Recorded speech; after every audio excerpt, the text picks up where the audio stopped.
And I hope that you'll all join me. This is going to be my Peter Pan Tinkerbell moment. If you could all just for a second, I won't ask you to clap like you have to in Peter Pan, but if you could just kind of shoot some warm thoughts towards President Jamshed Barusha as he is working with some philanthropic community donors, potentially laying the framework for a successful Cooper Union future, I would really appreciate it, and I think he would as well. So, thank you.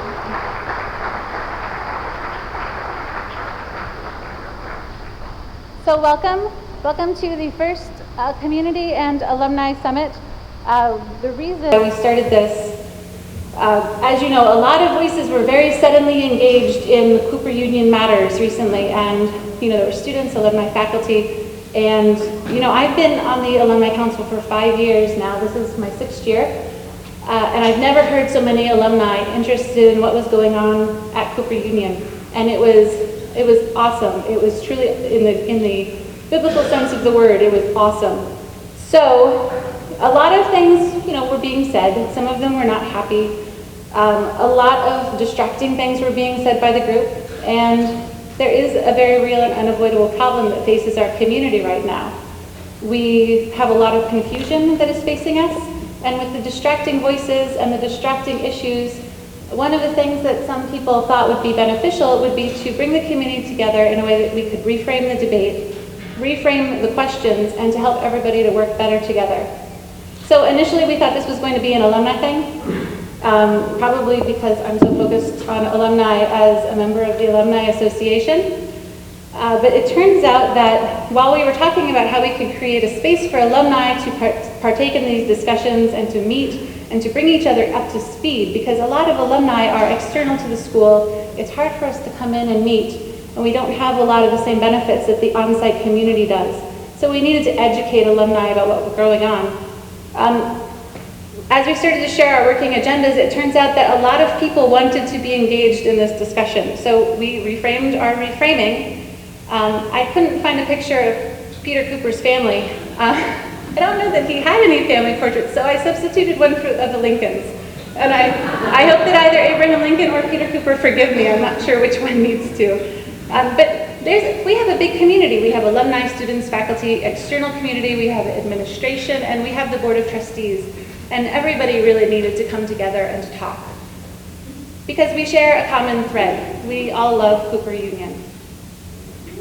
So we reframed our goals. What we would like to do tonight is to mobilize the creative forces of our entire community towards solving this crisis.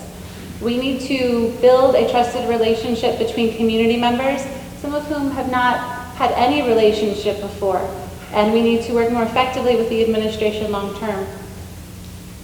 We have got a plan. We would like to present you information that will inform you about the alumni structure and about some of the facts that have come up about the current situation. This is all pretty publicly available information, but we hope that we have summarized it for you in a way that will be really useful. We are going to have breakout groups at the end where we'd like to facilitate a good discussion between community members and to generate ideas and resolutions. And then moving forward, we have plans for future summits and for future work that will mobilize the resources of the alumni and the community base and to produce additional solutions to solve the problem. And of course, we have desired outcomes that include engaging all of the stakeholders as trusted members of this community. We want to empower you, and we want to prove the value of the alumni voices. So thank you. Thank you so very much for coming tonight. I'd like to introduce Milton Glaser. You may have heard of him. He's an art graduate of 1951. He's also a trustee emeritus. He loves New York more than ever. I wear an I Heart Cooper Union button on my jacket at all times when I'm not on stage. And it's a real pleasure to have him here tonight. So if I could welcome you to the stage.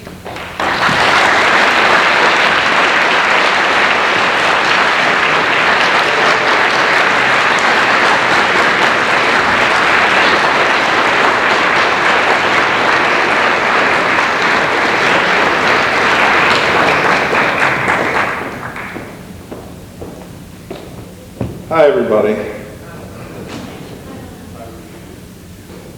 It's pathetic, but I can no longer remember even a page full of type. Not a day of my life do I not thank the universe for enabling me to come to this extraordinary institution, the Cooper Union. It's not fully possible to comprehend how the Cooper Union has played an extraordinary role in the transformation and development of this dazzling city and the entire world. It's because you all share this understanding that you're here tonight.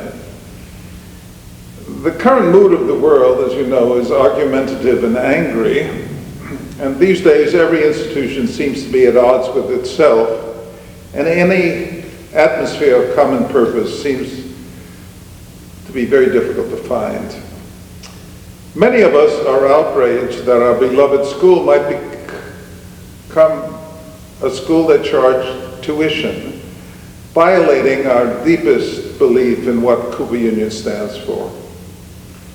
On Saturday, I spoke to our new president, Dr. Baroka, a civilized and decent man.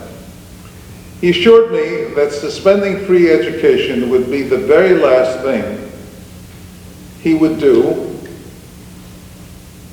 and only if the school's very survival was at stake, and there was absolutely no other choice. He regrets not being here tonight and says, "I'm delighted to see the Cooper Union community so engaged and look forward to working with you as we navigate this difficult time." He's forming a series of task forces to immediately move towards the transformation of our situation. Not only in terms of our finances, but to evaluate all other aspects that might need reconsideration. For all of us here tonight, I hope we can shift our focus from what went wrong to how each of us can contribute our talent and energy to help this wonderful and unique place. Like most emergencies, it can be a great opportunity to reconsider the entire school and its objectives. And I look forward to achieving that result. So thank you all for coming here and demonstrating your affection and love for the school. I feel the same way.